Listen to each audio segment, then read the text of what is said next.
guys, ganito po ako pag magdidina na.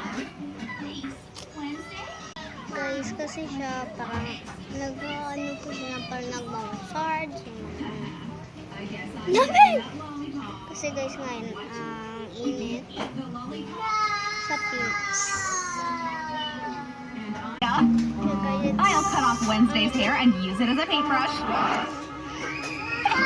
Revenge is sweet. I'll just shove it on a pencil, and my DIY paintbrush is ready.